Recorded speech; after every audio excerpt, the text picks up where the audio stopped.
Alright, what's going on, guys? Trev back again, here to bring you another video. This one's going to be doing a Q&A leading up to The Walking Dead Season 6, Episode 3, which is called Thank You. The first question will be, do I think Rick will lose a hand?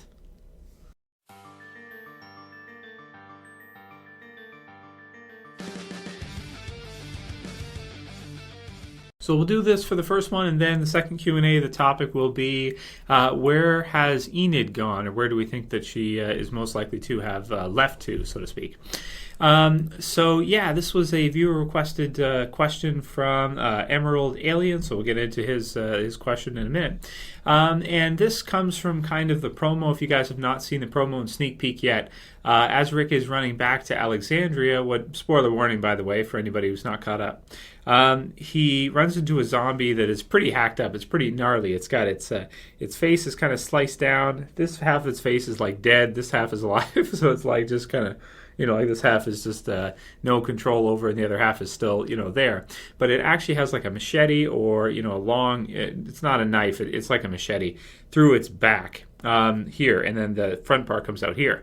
So it looks like from the sneak peek in the promo, when Rick goes to grab it and kind of, kill it, so to speak, it looks like he hits his hand on the machete, which is bloody. And, of course, has gone through the zombie, so it's probably diseased at this point. Very high in bacteria, I would think. So, not a good thing. You see in the promo, he's kind of looking at his hand, this kind of thing, and he seems to have cut it on it. So, the question comes from Emerald Alien. He says, hey, Trev, I don't know if you noticed already, but in the promo for Episode 3, Rick cuts his hand on the machete that was lodged in the walker's back. Do you think Rick will lose his hand, or do you think otherwise? I don't think it will be a big deal because A, it would be kind of anticlimactic for Rick to lose his hand because of one measly walker, and B, Sasha sliced Abraham's arm with her knife in Season 5 on her little temper tantrum, and it turned out fine. We did a Q&A for that as well, too. I just wanted to hear your thoughts. Another question is, how long do you think the Wolves will last? They seem like they won't last further than the mid-season finale, but you can never know. As always, great job on the channel, and keep up the good work.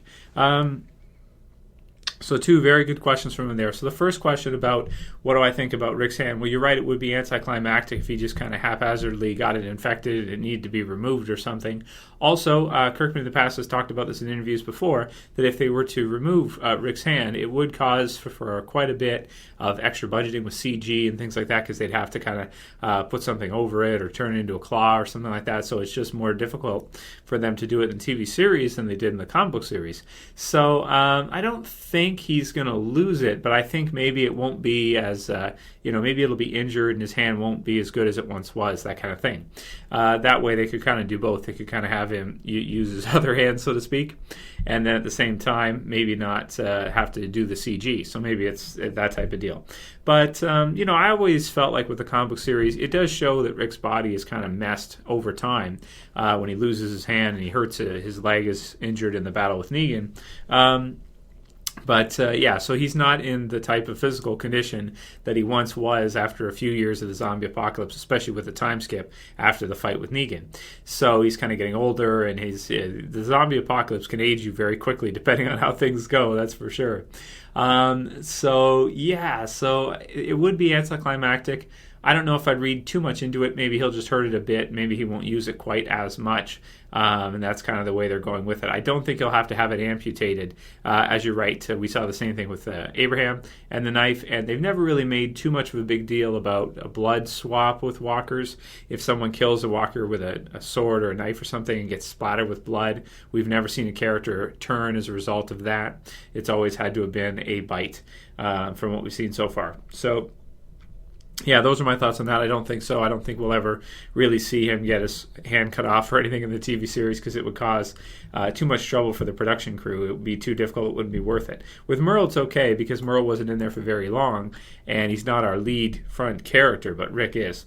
So let's see. Next question is, how long do you think the Wolves will last? They seem like they'll last won't last further than the mid-season finale. I think that's about when, we're probably looking at it. They may last just over it a little bit, but, it depends, because No Way Out storyline could be at least a few episodes, and that would bring us up to episode, 5 or 6, and then we would have 7 and 8, and then the mid-season finale. So I'm thinking that the Wolves will come back. They will recuperate or get back together, and then they will attack again.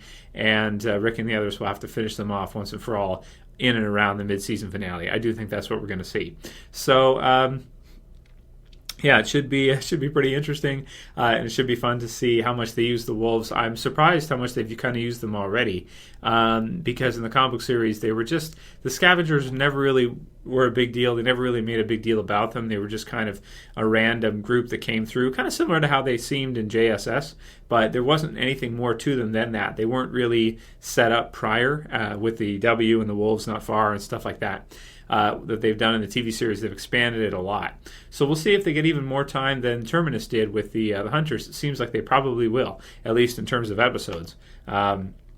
Even though the Hunters, man, the beginning of season 5 was so good, that's one of the best parts of The Walking Dead entirely, is just because it has the horror part, it has the fear, it has, they're just a great group that was really scary to see our survivors face up against. So really, man, they're great. Even in the comic book series, and one of my favorite trades is Fear of the Hunters, for sure. I just found it to be really, really scary compared to a lot of the other stuff. But yeah, I think the Wolves will last a while, a lot longer than they did in the comic book series, that's for sure.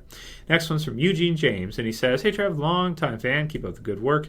Just a quick question: how many people do you think the Wolves have left now?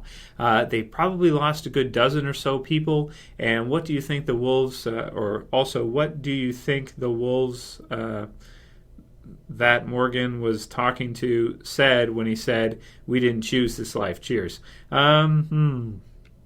Well, I think what he means is that they were driven to doing things like that by starvation and by just, not being able to kind of find a good amount of food or grow their own. They just scavenge. They really have nothing. They don't even have guns. They don't have hardly anything. They just have like weapons they can find in and around to kill zombies with and use against other people. And they haven't been smart enough to come up with ways or ideas of getting food any other way but stealing it from others. So I think he means they didn't choose it because they're basically killing for food. They're killing to eat, and they have basically nothing.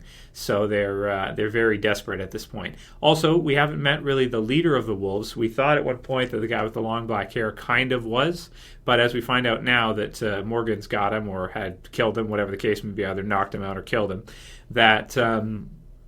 yeah, they must have some other leader, possibly similar to who they had in the comic book series. We'll have to see. And we'll probably see him by around the mid-season finale. Maybe that's the way he runs things, and if someone is to leave, then the Wolves will kill you slow, so to speak. So they had quite a few members, too, but Alexandria is so big. They chose their timing perfectly to attack, because if Rick and the others were all there, they wouldn't, even with all those numbers, with no firearms, they wouldn't have stood any chance unless they could have gotten to the locker house where they have all the guns, ammunition house type thing, with Olivia.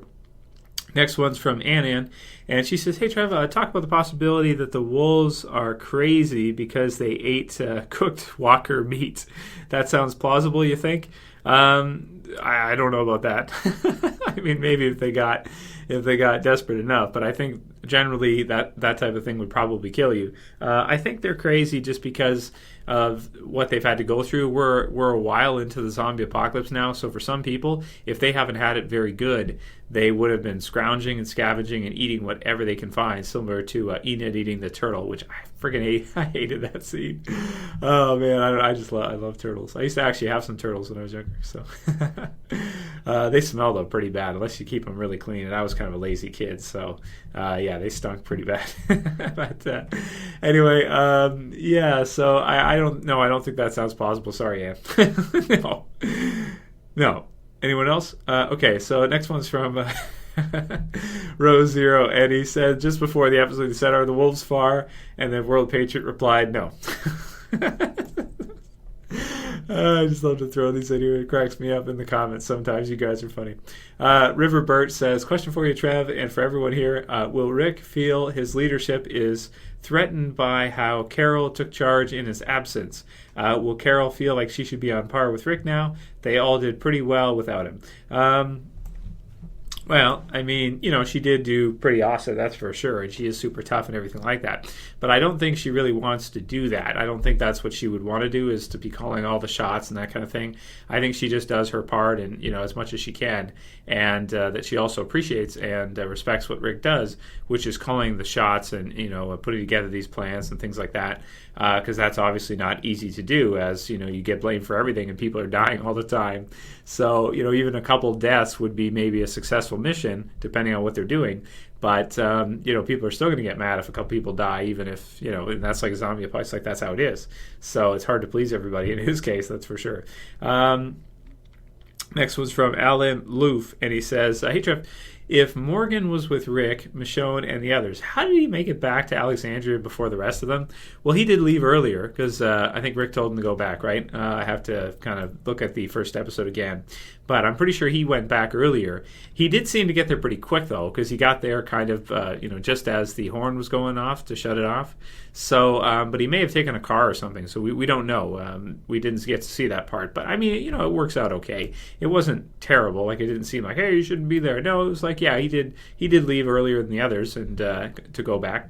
So, it made sense, I guess. You can't go back, Morgan. You can't go back, Bob. Next one is from, I actually lost this person who asked, how many days a week do you shoot videos, Trev?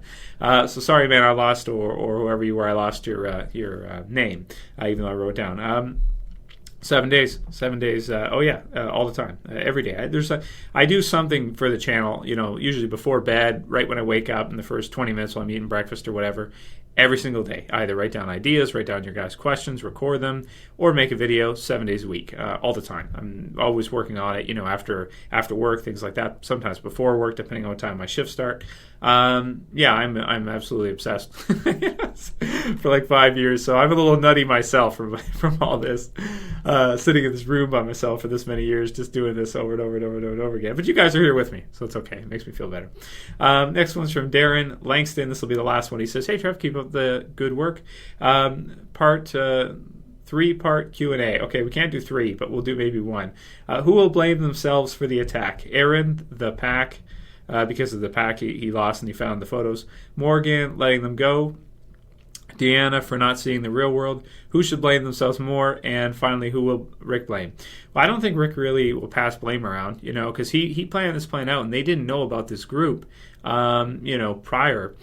But I think if anybody would blame themselves, it's probably going to be Aaron. Morgan, not really, because I think he's got, justification for giving people a chance and letting them go. He had no idea they were going to come back and attack, but he did do the same thing again. So, he probably shouldn't have done it this time. But that said, there was 5 of them, so he was kind of talking them down, so to speak, because he was handling them, but still, it would have been difficult. So, let's see. So who would blame themselves more for the attack? Aaron, I would say for sure, because he lost the pack. They found out about the place. They used the photos, and then they organized the whole attack. So definitely Aaron would blame himself the most. So I'll call it here for today's Q&A. Keep sending me your questions, guys, for another one. Next one will be for Enid, what I think is going on with Enid, where she's at, that kind of deal. So private message me your questions for that one. And I hope you guys liked this Q&A. Hope you loved episode 2. I certainly did. Amazing episode. Can't wait for episode 3, as always. Go ahead and thumb up the video below, please. Share, favorite. And if you're new and you want to subscribe, go ahead and subscribe bottom left. That's it for this video. I'll see you guys again tomorrow. As always, it's Trev. I'm saying peace.